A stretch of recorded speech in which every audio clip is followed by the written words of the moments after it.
Produits indiciels qui ont connu un développement exponentiel. Je pense que la France n'a pas encore, enfin, le monde de la finance française et des conseillers financiers n'ont pas encore mesuré la révolution qui était en cours avec les ETF. Alors, attendez, je vais me mettre en un peu plus grand. Pof, voilà.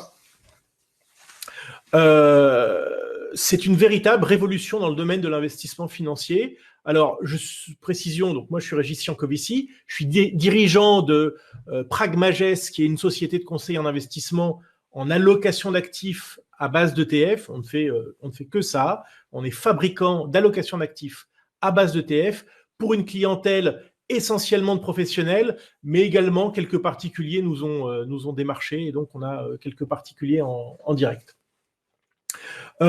Pourquoi, il y a près de 15 ans, après avoir fait près de 10 ans d'allocation d'actifs à base d'OPCVM, à base de titres vifs, produits structurés, alternatifs, etc., comme le font un petit peu vous, conseillers financiers, j'ai décidé de faire une croix sur tout ça et de ne faire que de l'ETF. D'abord, évidemment, les frais. On passe d'un univers au PCVM à autour de 2%, disons 2,2 environ, à un univers qui est maintenant, puisqu'il y a aussi une déflation importante sur les frais de gestion des ETF, à autour de 0,2%, voire en dessous. Alors, qu'est-ce qui fait varier les frais de gestion d'un ETF ?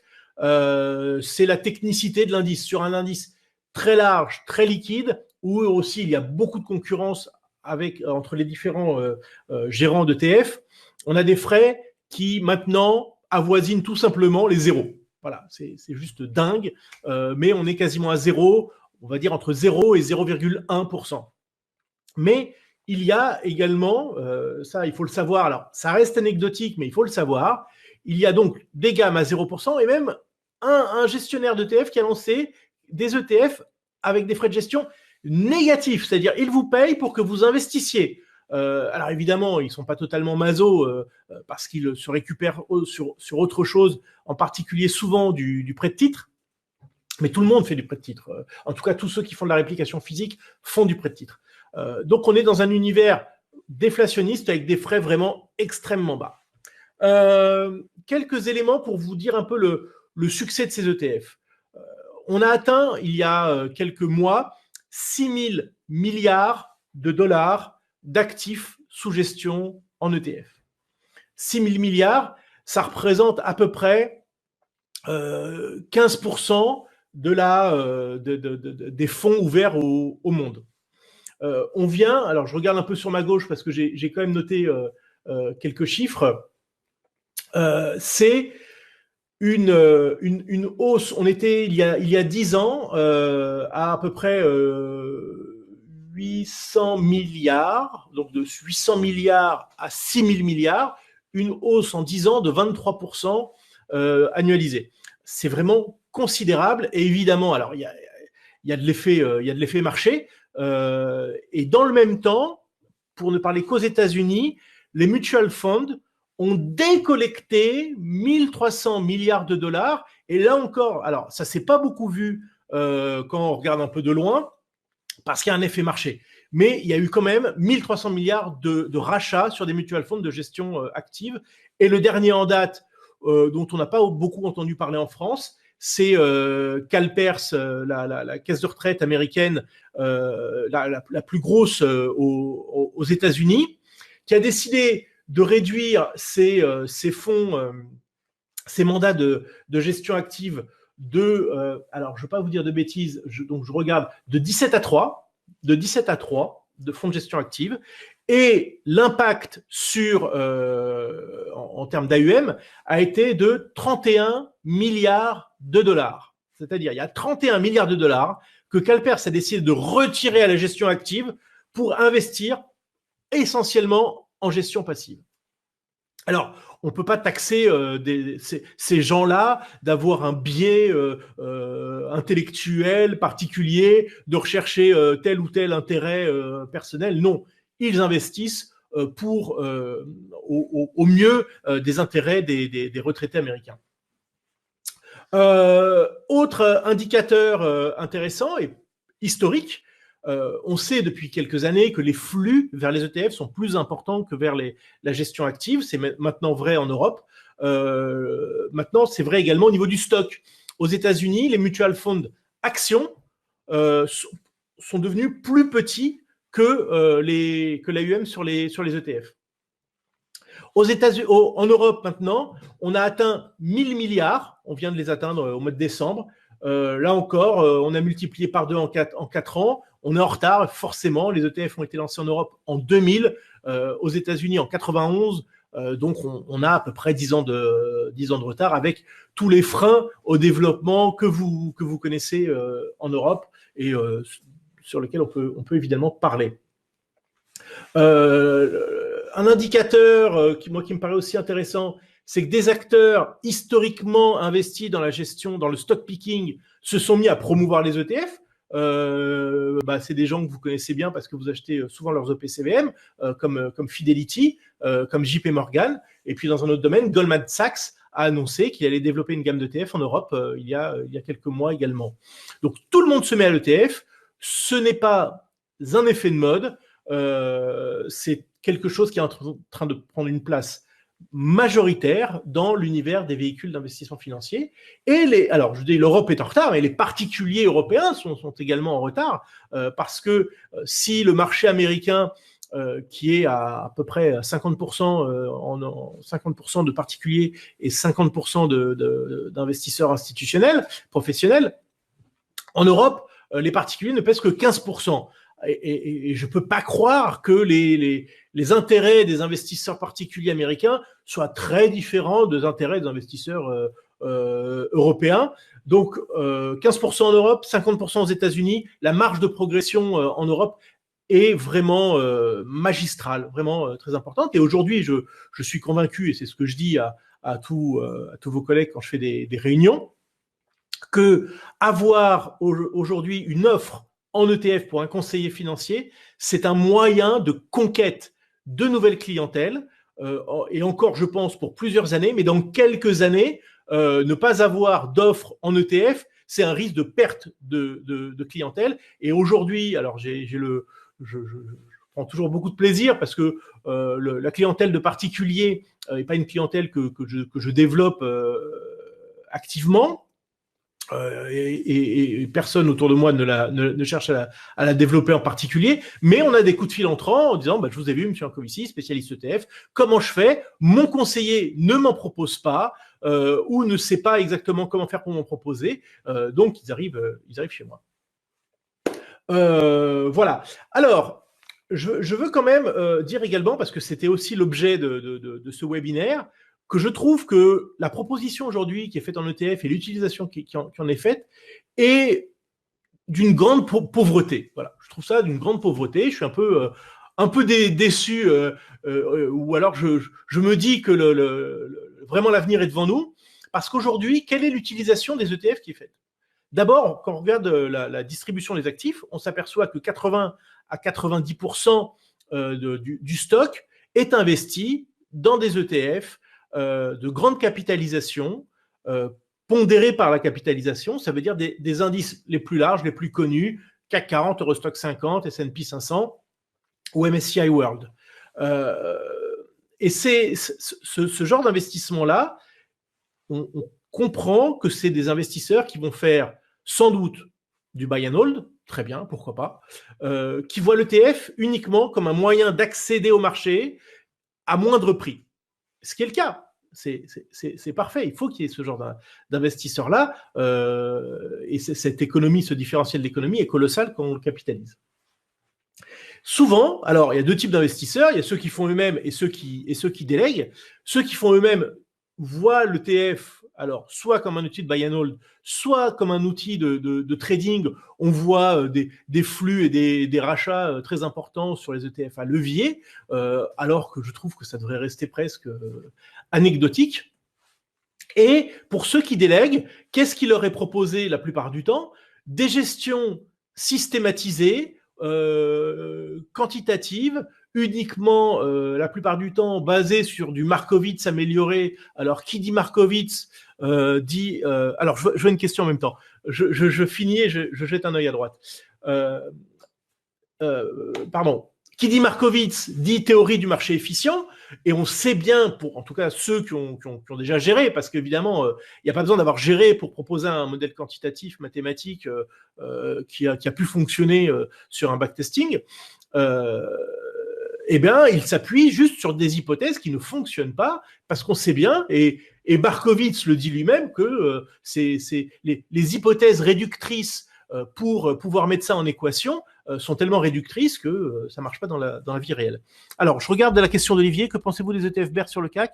Je les ai déjà utilisés, vraiment pas convaincu. Je préfère en stratégie de couverture et vraiment les turbos. Chacun ont leur avantage. Alors moi, ce qui me gêne sur les turbos, c'est que le marché n'est fait que par l'émetteur, et donc si l'émetteur était en difficulté, on n'aurait plus de liquidité sur ce genre de produit-là. Et d'ailleurs, on voit, alors je suis pas spécialiste des varans, hein, mais pour avoir regardé ça un petit peu quand même à une certaine époque, que les fourchettes s'écartent, font du yo-yo en fonction des stress de marché. Tandis qu'un ETF, vous avez des market makers qui sont indépendants de la société de gestion qui fait l'ETF, et ça garantit une liquidité vraiment extrêmement satisfaisante. ETF BER, alors ce que tout le monde n'a pas compris sur les ETF BER, mais bon, je pense que ça rentre maintenant, c'est que le principe pour un ETF BER sans levier, c'est de faire juste fois -1 la performance du marché, mais de manière quotidienne. Dès lors que vous capitalisez sur plusieurs jours, si au bout d'un mois, votre indice fait plus 10%, votre ETF a de très fortes chances de tout faire, sauf moins 10%. Mais bon, voilà, tout le monde l'a pas compris. Donc, c'est un outil qui est intéressant. Moi, je trouve intéressant dans les ETF, c'est que c'est un couteau suisse, et que le couteau suisse, vous aimez qu'il ait plusieurs petites lames de toutes les formes pour, en cas de besoin, pouvoir sortir la bonne. Et je trouve qu'aujourd'hui, voilà, la critique que je peux faire à l'offre qui est faite, c'est que les couteaux suisses qui sont proposés aux clients contiennent 2-3 lames, alors que je trouve qu'on peut en mettre beaucoup plus avec une connaissance de l'éventail des ETF. Donc nous, la façon dont on appréhende les ETF, le principal atout, si on devait en sortir un, ce qui est assez compliqué parce qu'on trouve ça assez génial, par exemple d'acheter à cours connu. Franchement, pourquoi acheter des OPCVM sans connaître un cours d'achat ou de vente? C'est juste, je suis sûr que dans quelques années, allez, 5 ou 10 ans, on dira, mais c'était de la folie. Pourquoi de l'OPCVM? Je vous parlerai après, ou peut-être si vous me questionnez sur la façon dont je vois l'avenir de l'ETF et de l'OPCVM. Donc pour nous, si on doit sortir un avantage, c'est de pouvoir donner accès à des classes d'actifs, à des thématiques, à des secteurs qui sont juste inaccessibles en OPCVM. Ça veut dire qu'il y a peut-être 10 fois moins d'ETF que d'OPCVM, mais vous faites beaucoup plus de choses avec une boîte à outils plus réduite en nombre qu'en OPCVM. Et on le verra sur nos allocations, on n'hésite pas à aller sur des ETF à granularité plus fine, donc peut-être parfois plus volatiles, c'est vrai, qui font pas la une des journaux. Les clients demanderont des explications pourquoi ces ETF sont achetés, mais pour nous, c'est plus de décorrélation parce que vous allez trouver des thématiques qui ont leur histoire propre. Leur moteur, c'est pas juste des flux qui se déversent parce que y a de l'argent à investir qui vient de la Banque centrale, mais non, ils ont une histoire propre, et donc quelque part ils s'extraient de la non pas de la volatilité, parce que ça peut rester volatile, mais il y a une décorrélation qui est intéressante à exploiter. Nos services, pour ceux qui ne nous connaissent pas, on travaille avec les conseillers financiers depuis plusieurs années. On leur propose 2 choses. Soit pour ceux qui veulent faire seul, très bien, faites seul. Il n'y a aucun problème. Si vous voulez me passer un coup de fil pour me poser 2-3 questions, ça sera toujours avec plaisir. Si vous voulez être accompagné, mais que vous voulez garder la main sur la gestion, alors vous pouvez souscrire à un abonnement à ETF Finance. Je vais vous le montrer tout à l'heure. Si vous voulez nous déléguer la gestion de votre client, c'est vous qui gardez la relation clientèle, bien évidemment, c'est votre client, il n'y a aucun doute là-dessus, et c'est écrit noir sur blanc. On peut travailler également donc en délégation. Je jette un œil, Olivier, comment peut-on se couvrir contre le risque de change sur un ETF, eh ben, en achetant un ETF couvert du risque de change. C'est le plus facile puisque la couverture du risque de change est intégrée à la performance de l'ETF. Les abonnements, donc j'en parlerai après, quand on ira sur le site. Ce que je vous propose maintenant, c'est de partager mon écran pour vous montrer les allocations que nous avons construites. Alors, ce que nous avons fait, c'est quelque chose qui est, à mon sens, unique. C'est que nous gérons des allocations depuis maintenant 2013, comme si nous gérions des OPCVM. Vous allez le voir, ça ressemble à des reportings d'OPCVM, sauf que ce sont juste des allocations qui sont notre vitrine pour vendre des gestions, soit à vous conseiller, soit à des clients privés, et ça vous permet de voir exactement l'historique de performance, les opérations. On est dans une transparence qui est juste du jamais vu dans notre industrie. Donc je bascule sur le site.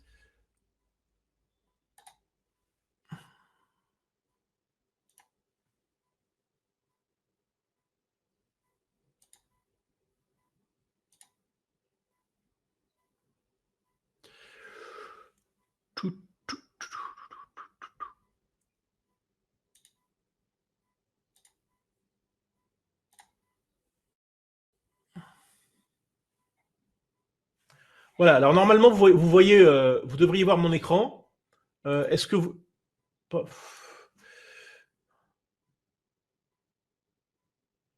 Voilà, est-ce que... Ah, Olivier, je vous réponds sur les liquidités juste après. Est-ce que vous pourriez juste me confirmer que vous voyez mon écran? Ok, super. Donc là, on est sur ETF Finance. Je vous montre les allocations. Je vais peut-être, si je peux zoomer un petit peu, vous les verrez mieux.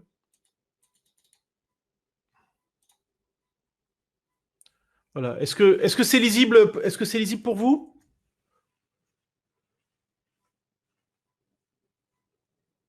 Ok, super.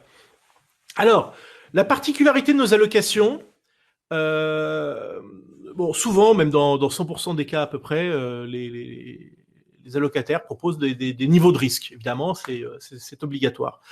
On a voulu aller plus loin que ça et proposer aussi des allocations. Alors, par niveau de risque, on appelle ça des allocations généralistes, mais aussi on a fait des allocations spécialisées dans lesquelles on va regarder les marchés à travers des lunettes particulières qui sont pas les mêmes.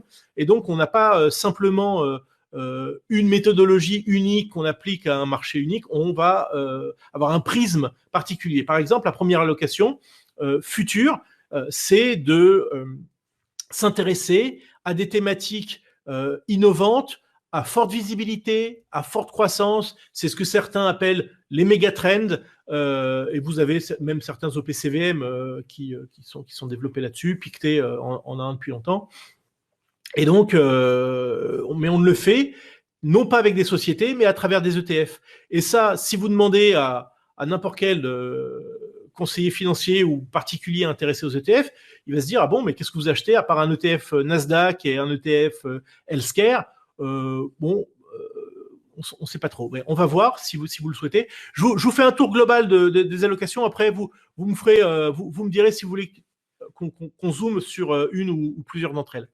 Political trend, on constate, tout le monde le voit, et ça aussi, le client le comprend bien, que l'impact de la politique sur les marchés financiers devient majeur. Bon, ben, on utilise ce prisme-là pour investir. Alors parfois, alors ça ne veut pas dire qu'on investit que dans des zones où la politique est stable ou dans lesquelles il n'y a pas d'élection dans l'année.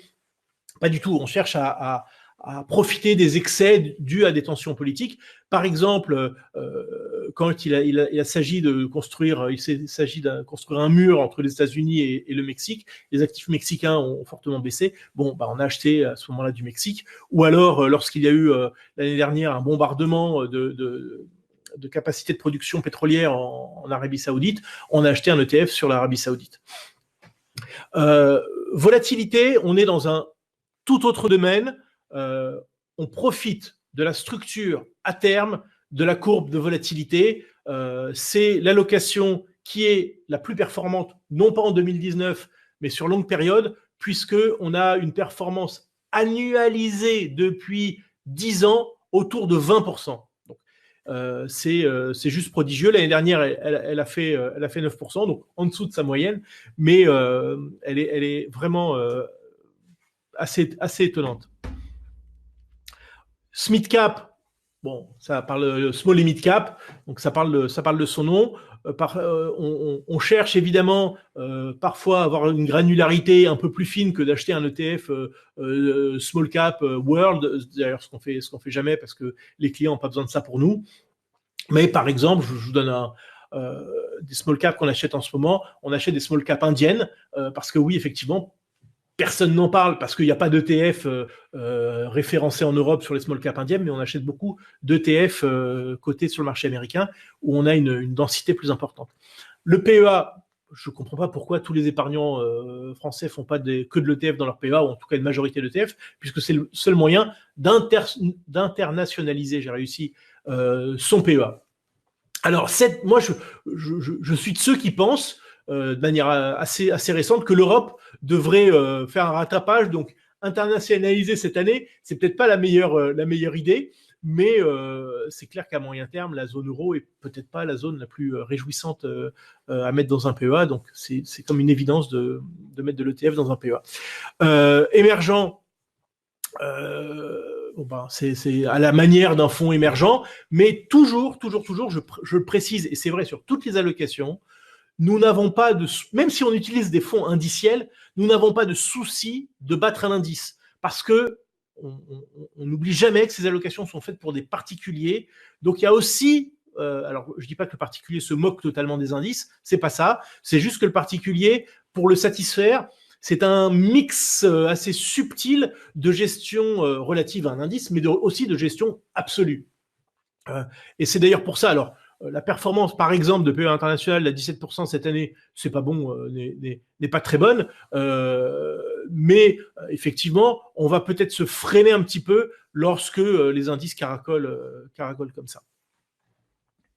Value, c'est comme à la manière d'un fonds value, mais l'allocation a la particularité évidemment d'être mondiale et d'être concentrée sur des thématiques vraiment les moins chères, et il faut reconnaître que depuis quelques mois, c'est de plus en plus rare. Donc, c'est une thématique quand même qui va être relativement volatile, mais qui, je crois, et la performance l'année dernière à 27% le montre, et surtout à partir de septembre, il y a eu un retour en grâce de la thématique value. Je ne l'ai pas dit, mais je le dis maintenant, on a aussi deux types de thématiques à travers tout ça. On a des thématiques quantitatives et discrétionnaires, value et discrétionnaire, winner-loser et quantitatif. On applique un modèle que nous avons conçu. Alors, quand on conçoit un modèle, alors nous, on n'a pas fait Polytechnique. Je m'excuse pour ceux qui ont fait Polytechnique s'il y en a qui m'écoutent maintenant. Mais on ne cherche pas quelque chose de fumeux. On cherche quelque chose qui soit explicable à un client final. Winner-loser, c'est ultra simple. Vous achetez les 10 meilleurs ETF, les 10 plus mauvais ETF le 1er janvier, le plus mauvais de l'année passée. Vous les gardez 3 mois, vous vendez, vous restez en cash. En octobre, vous achetez les 10 meilleurs ETF de l'année en cours et vous les gardez jusqu'au mois de décembre. Vous faites ça chaque année et vous vous apercevez que vous faites une très bonne performance. Alors, ça ne marche pas tous les ans, mais quand statistiquement on cumule plusieurs années, on va s'apercevoir qu'on peut faire une performance proche du marché d'action avec la moitié de risque. L'année dernière, c'est la meilleure allocation. On a fait plus de 32%, donc en étant investi 6 mois sur 12. Contrariant, c'est d'aller acheter des thématiques dont plus personne ne veut. Là encore, le champ un peu se réduit, mais on en trouve. Et je pense que Contrariant devrait faire une très bonne année si, comme je le crois, la zone euro, qui est plutôt une zone un peu contrariante, hein, on est au niveau mondial. Alors nous, Européens, on se dit la zone euro, c'est naturel d'en acheter. Pas du tout. Vous demandez à un investisseur japonais acheter de la zone euro, pour lui, c'est exotique. Hein. Momentum, c'est du quantitatif. C'est un modèle qui va détecter les tendances.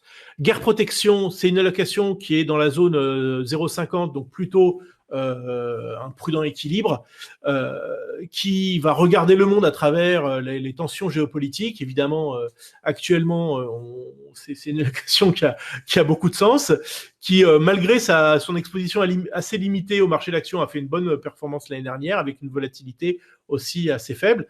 Vous avez son équivalent sur l'inflation à côté, et ensuite, pour finir, la ligne des allocations spécialisées, uniquement sur les taux d'intérêt. Donc ça, effectivement, on peut un peu le comparer à une proposition visant à remplacer du fonds euro. Et l'année dernière, la performance a été très bonne, et d'ailleurs, elle est très bonne depuis plusieurs années. Flexcant et Protectaire, ce sont deux gestions, Flexcant et Quantitative, qui ont un peu le même objectif, c'est-à-dire profiter du marché d'action sans prendre les baisses.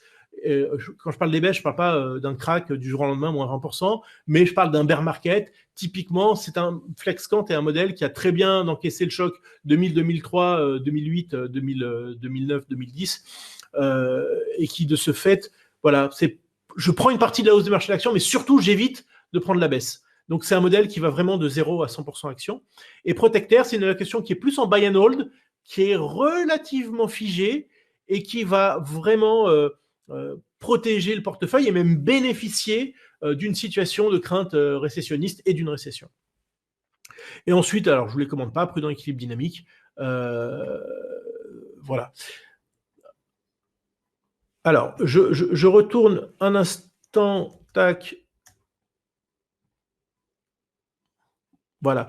Je revois vos questions. Alors, ce que je vous propose, est-ce que vous voulez qu'on, ne serait-ce que pour voir un peu les informations qu'on a pour chaque allocation, qu'on zoome sur une des allocations? Est-ce qu'il y en a une qui a retenu votre attention? Je vais terminer le partage pour l'instant. Tac, je le reprendrai.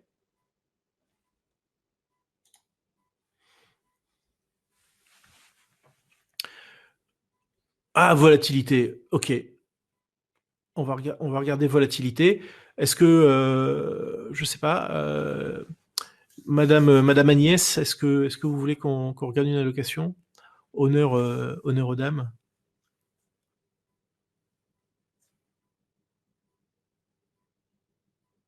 Bon, alors on va regarder volatilité.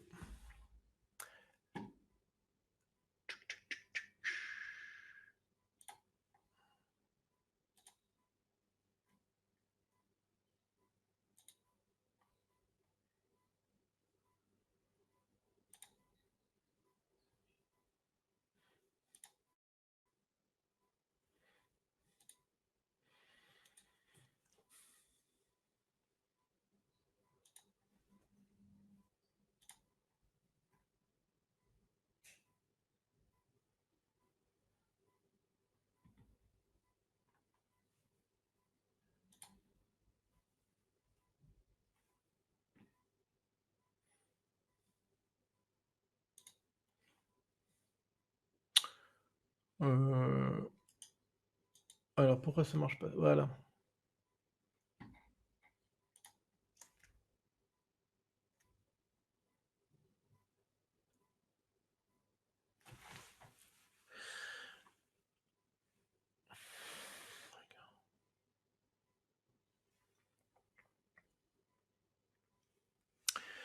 Alors, je vais le faire rapidement parce que c'est un petit peu technique et je suis pas sûr que ça intéresse tout le monde.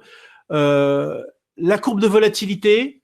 Alors, la volatilité, on parle du VIX. Voilà, ça c'est l'histoire du VIX avec quelques tensions périodiques. La courbe de volatilité, c'est une courbe. La courbe à terme, c'est en général une courbe qui a un format contango. Ça veut dire que alors non, pardon, je vais la faire autrement. Je vais prendre le tableau blanc.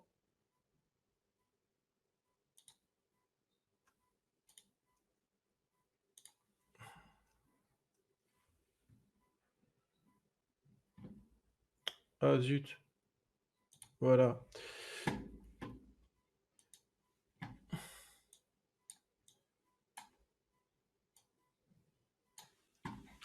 Voilà, la courbe à terme de volatilité, elle a dans 90% du temps, elle a une tête comme ça. Ça, ce sont les maturités. Hein, par exemple, 1 mois, 3 mois, 6 mois, 9 mois. Donc, quand vous achetez un ETF sur la volatilité, je parle de la volatilité implicite. Je ne parle pas de la volatilité historique, qui évidemment n'est pas cotée, mais de la volatilité implicite, c'est-à-dire le VIX, par exemple aux États-Unis. Lorsque vous achetez, par exemple, un ETF de volatilité, donc à l'intérieur, le gérant achète des futurs. Bon, et ben, quand le futur arrive à son terme, il est obligé de ce qu'on appelle roller la position. Et à chaque roll, paf, le gérant perd ça. Parce qu'il achète plus cher, ici, la maturité antérieure. Et comme cette courbe-là, ce qui ne se voit pas sur mon magnifique dessin, est très pentue, cet écart-là, il peut être de 5% en moyenne tous les mois. Donc, quand vous achetez un produit sur la volatilité, un produit long, évidemment, faut vous dire que vous devez avoir raison de toute urgence. Vous devez avoir raison très très vite. Si vous perdez, si vous gardez ça plusieurs mois, vous allez perdre à peu près 5% tous les mois. Qu'est-ce qui attire les gens vers cette stratégie? C'est tout simplement que la volatilité, c'est la classe d'actifs la plus inversement corrélée au marché d'actions. Donc, c'est un outil de couverture qui fonctionne très, très bien. Mais donc, il faut avoir raison tout de suite. Et on s'est dit, puisque être long volatilité, c'est perdre 5% tous les mois, bah, celui qui est short volatilité, il va gagner 5% tous les mois. Donc, on a cherché à monter un modèle permettant de capter ce différentiel tous les mois. Alors, ça paraît un peu facile ou magique, sauf que ça ne marche pas tout le temps, parce que lorsqu'il y a des tensions sur la volatilité, ce qui va se passer, c'est que la courbe va monter. Donc déjà, si vous êtes short de volatilité, vous perdez de l'argent, mais qu'en plus, elle va s'inverser. La tension sur le court terme va être plus forte que sur le long terme. Pardon, j'aurais peut-être pas dû la dessiner comme ça.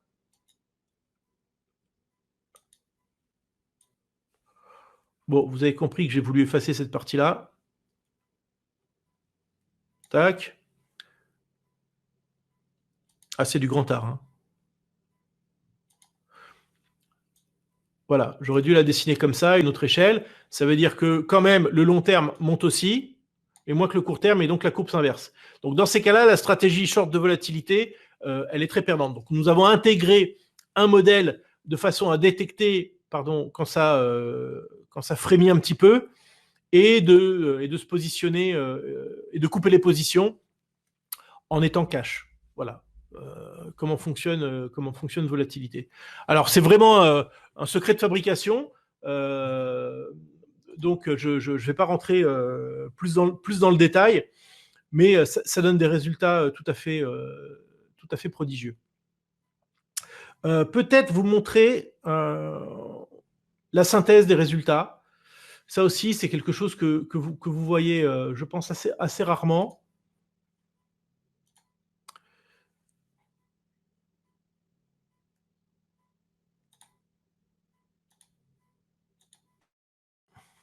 Voilà, la synthèse des résultats 2019, classée sur une courbe performance-volatilité.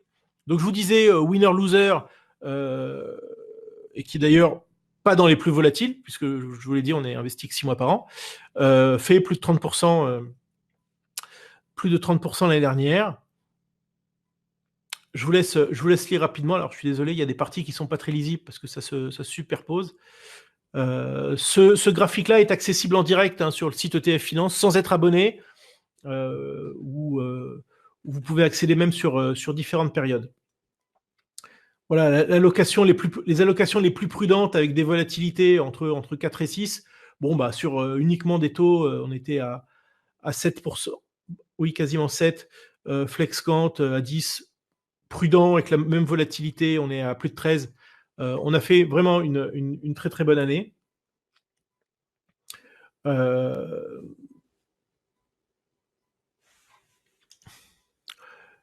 je peux vous montrer aussi, hop, en direct à quoi ça ressemble.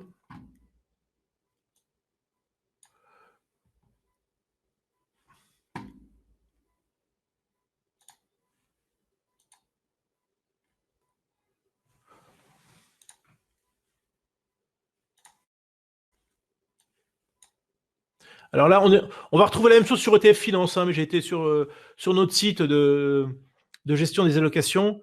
Voilà, vous avez sur différentes périodes. Donc là, on est depuis le début de l'année. Alors évidemment, il y a encore une nasse d'allocations qui sont entre 0 et 1. Mais on voit qu'il y en a déjà qui se distinguent. Volatilité est déjà à plus 5,60, futur est quasiment à 5, émergent, political trend. Bon, les allocations les plus concentrés, les plus actions, évidemment, enfin, je dis évidemment, se détachent. On est là largement supérieur à des indices actions. Et puis, voilà, vous allez pouvoir voir, par exemple, ce que je vous montrais, voilà, des performances de 2019.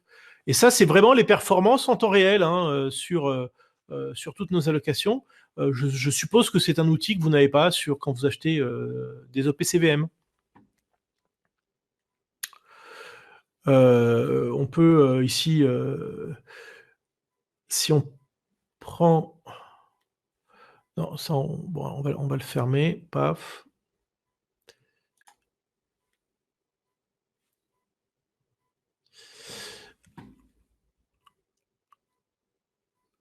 Alors, je regarde les questions. Liquidité. Vous parlez des liquidités des ETF. Hein. Alors, il y a vraiment... comment dire, il y a des procès qui sont faits aux ETF parfois qui me laissent pantois. Et on fait un procès sur la liquidité qui n'est pas totalement injustifié, mais qui est parfois exagéré parce que on a sur les ETF la même problématique que sur un OPCVM classique. Je veux dire, souvenez-vous, la crise de 2008 a commencé avec des ETF, des OPCVM monétaires de la BNP qui n'ont pas pu être remboursés. Donc le problème de liquidité, il est partout. Mais c'est vrai que un ETF en donne tellement, c'est merveilleux, un ETF. Il donne de la liquidité, il vous donne de la liquidité toute la journée. Et même quand le marché sous-jacent est fermé, vous avez de la liquidité. Vous achetez du marché japonais à tout moment, alors que le Japon est fermé. C'est quand même magnifique. Mais c'est vrai que en étant tellement, entre guillemets, généreux dans l'offre de services, il ne faut pas oublier que derrière, il y a effectivement des actifs, des sous-jacents, qui ne sont pas toujours liquides. Quand vous achetez un ETF avec un spread de 0,1% sur des emprunts à yield émergents, par exemple, il ne faut jamais oublier que les sous-jacents, parfois, se traitent une fois par semaine.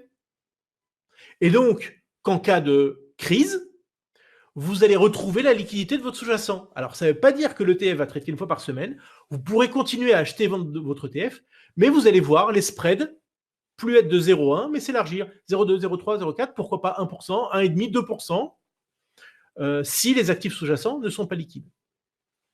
Voilà, il ne faut juste pas l'oublier, mais on n'oublie pas non plus qu'on fait de la gestion non pas pour le compte d'institutionnels soucieux d'un benchmark avec la possibilité d'achat et de souscription à tout moment, comme sur un OPCVM, c'est vraiment aussi, à mon sens, une grande faiblesse de l'OPCVM, parce que le gérant doit gérer des souscriptions et des rachats tous les jours. Quand vous gérez des allocations en ETF pour des clients privés, vous n'avez pas de souci. Donc, allez sur des classes d'actifs qui risqueraient d'être moins liquides en cas de tension. Et des tensions, il y en a déjà eu. Quand même, les ETF, je vous dis, depuis 91 aux États-Unis, il y a quand même eu quelques crises depuis 91. Aucun ETF n'a déçu par je sais pas, un décalage, par une fermeture, à cause d'une crise. Mais c'est vrai, comme Olivier vous posait la question,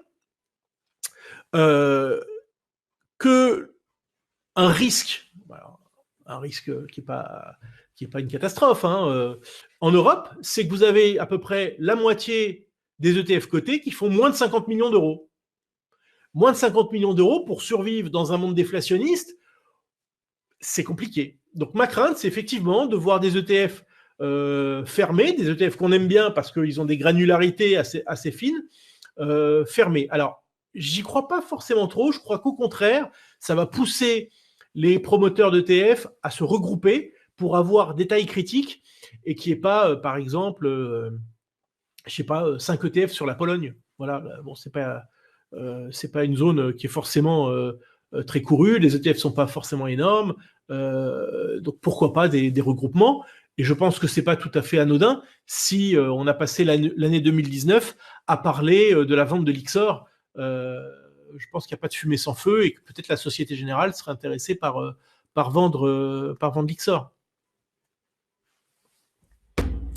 Alors, c'est pas un nombre insuffisant de transactions. Hein. Le nombre de transactions, on s'en moque totalement. Hein. C'est vraiment le gérant de l'ETF ne vit pas avec le nombre de transactions. Il peut en avoir zéro. Il vit avec les actifs. Hein. C'est les actifs sous gestion qui sont importants. Est-ce que j'ai répondu à votre question sur la liquidité, chère Agnès? Ok. Et sur la fermeture d'ETF? Des ETF sur les métaux précieux. Ah oui, bien sûr. Évidemment, il existe des ETF sur les métaux précieux. Alors, attention. Vous me parlez de métaux précieux, donc vous ne me parlez pas d'actions du secteur des métaux précieux. Vous ne me parlez pas des mines d'argent ou des mines d'or. Vous me parlez, je comprends, de la commodity. Il est interdit dans le format UCITS d'avoir un ETF sur un seul métal parce qu'un ETF doit être diversifié. Donc, vous allez trouver des ETF sur des paniers, allez, excellente celle-là, des paniers de métaux précieux, industriels, énergétiques, mais vous n'allez pas trouver d'ETF sur un métal, une seule commodité. En revanche, si on sort de l'univers de l'ETF, je vous dis, hein, l'ETF, Exchange Traded Fund, donc ces fonds, ce sont des OPCVM, donc avec une certaine protection. Si vous sortez de ce monde-là et que vous allez dans le monde de l'ETC, par exemple, Exchange Traded Commodities, vous êtes dans le monde de l'obligation complexe, ce sont des obligations complexes, donc avec un risque de crédit plus important. Alors là, évidemment, vous trouvez des ETC sur l'or, sur le palladium, sur le café, sur le coton, l'aluminium, sur à peu près ce que vous voulez. Et donc sur les métaux précieux, l'argent, le platine, l'or. Donc oui, voilà. Mais il faut bien chercher et garder en tête qu'on n'est pas dans le monde de l'ETF. Donc ça suppose aussi que votre assureur accepte ce genre de sous-jacent ou que votre banque dépositaire accepte. Alors, je regarde l'heure et pardon, j'ai largement dépassé.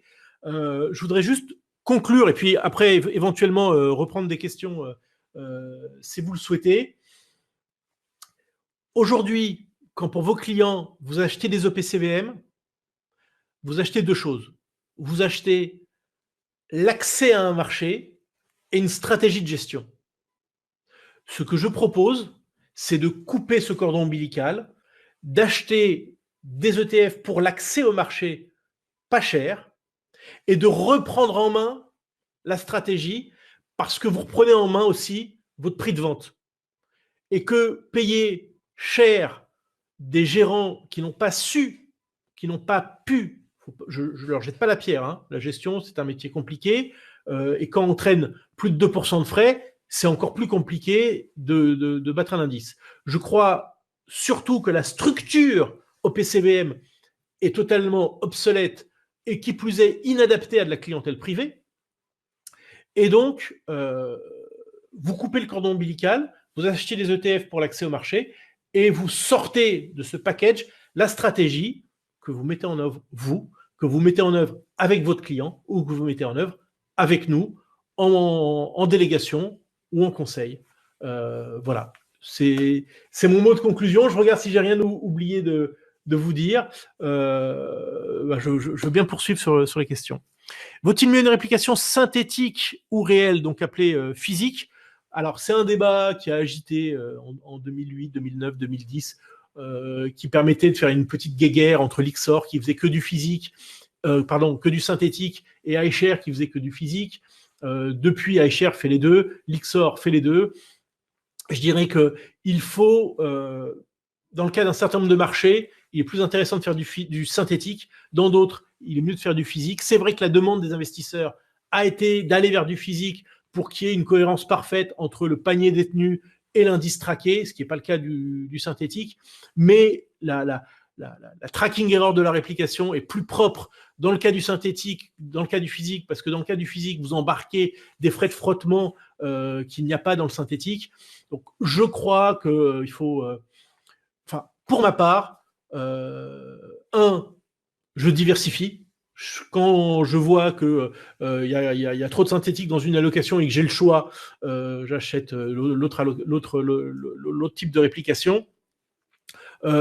Si vous voulez faire que du physique, faites que du physique. Moi, dans mon raisonnement, c'est d'abord le choix d'une classe d'actifs. Après, je regarde effectivement si ça existe en physique ou en synthétique. Donc, il n'y a pas de réponse oui ou non. Il n'y a pas dire il faut faire que du synthétique ou il faut faire que du physique. Avez-vous une autre question?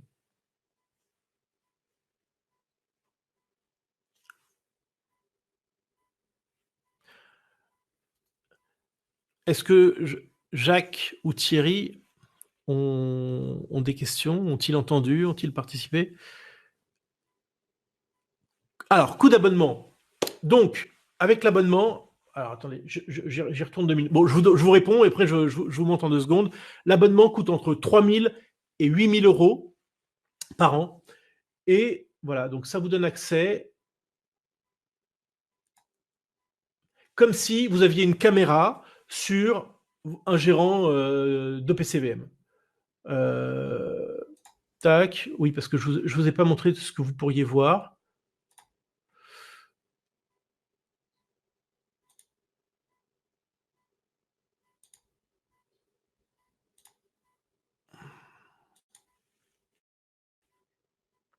Alors, je vais aller sur une autre que volatilité, parce que volatilité, il y a vraiment des secrets de fabrication que je réserve aux abonnés. Mais voilà, portefeuille contrariant, par exemple. Vous allez, alors, il faut 20 secondes pour que ça charge. Vous allez ici voir apparaître l'inventaire. Ici, l'historique des opérations. Vous n'avez plus les moins-values. On essaye vraiment d'être en transparence totale. Donc, vous voyez par exemple qu'on a acheté. Alors voilà, il y a l'inventaire qui est apparu, j'y remonte.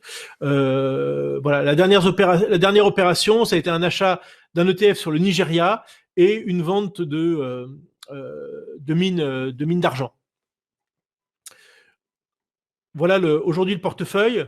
La première position, c'est de la Turquie, des small caps indiennes, des services parapétroliers, etc., etc. Vous voyez qu'on a réussi quand même quelques belles performances puisque sur les valeurs solaires, on est à 80% de plus-value. Alors évidemment, c'est de la plus-value latente. Hein. Ça préjuge en rien de la performance. Donc voilà les opérations. Vous avez la répartition par classe d'actifs. Si vous zoomez, vous allez voir comment ça se décompose. Voilà les pays émergents, donc Chine, émergents, Inde, etc. Et puis si vous rappuyez dessus, vous voyez de quel ETF il s'agit.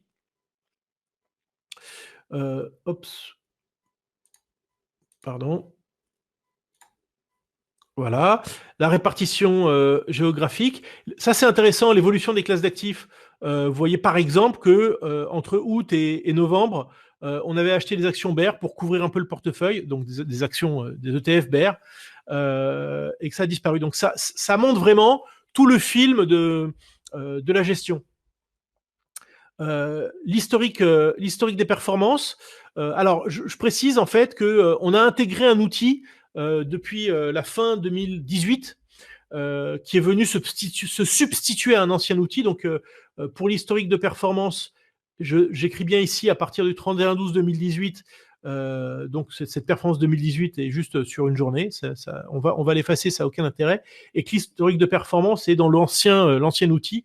et vous le voyez donc ici. Graphique de performance, bah voilà, ici, il commence en 2019 parce que c'est le nouvel outil, avec les performances hebdomadaires. Avec l'ancien outil, vous avez les performances depuis 2013. Voilà. Vous avez la participation à la performance. Ça, je suis pas sûr que beaucoup de gérants d'OPCVM vous le montrent. Et vous avez aussi la comparatif par rapport à des OPCVM de même SRRI. Voilà, vous voyez, dans l'univers de SRRI, alors je ne l'ai pas affiché ici, mais Contrarian, il est SRRI 4, il me semble. Vous voyez comment on se situe dans un graphique de volatilité performance avec les autres OPCVM. Voilà donc ce que vous voyez sur chacune des allocations et donc ce que vous avez pour entre 3 000 et 8 000 euros par an. Vous avez également, chaque fois qu'il y a une opération qui est passée, vous recevez un email le jour même, au pire le lendemain, pour vous informer que tel ou tel ETF a été vendu et donc vous pouvez répliquer. L'autre chose qui est importante, c'est qu'on peut construire des allocations pour un univers donné. C'est-à-dire que là, on gère dans l'univers des ETF au monde, mais je ne suis pas sûr que le VanEck Vector India Small Cap soit disponible dans votre contrat Cardiff Himalaya.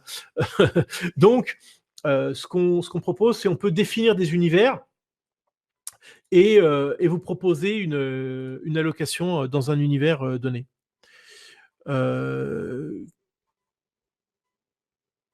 En tant que CGP, comment on gagne notre vie? Très bien.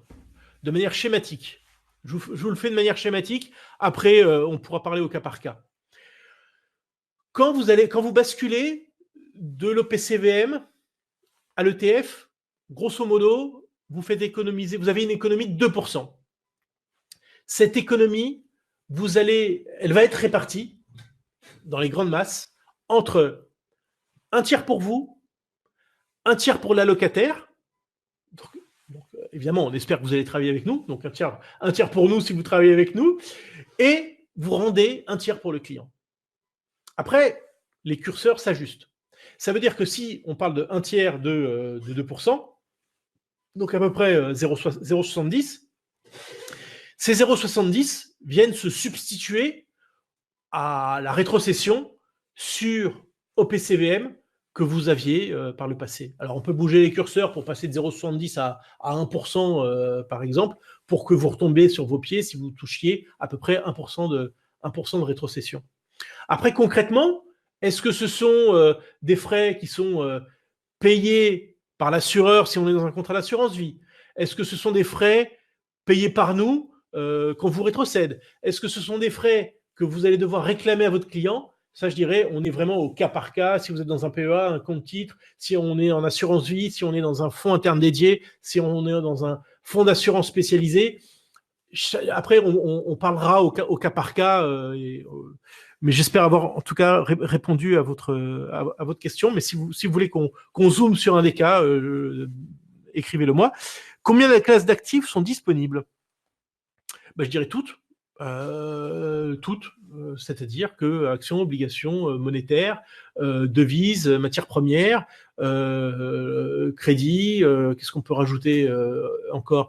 Et ce qui est intéressant, c'est que on va, quand je dis on, les promoteurs d'ETF, puisque nous, on ne fabrique pas d'ETF, hein, on est juste utilisateur, intègrent des stratégies dans leurs ETF qui sont parfois, souvent même inaccessibles en OPCVM. Par exemple, quand vous achetez, l'Ixor vient de sortir un ETF pour investir sur la quantification de la courbe des taux.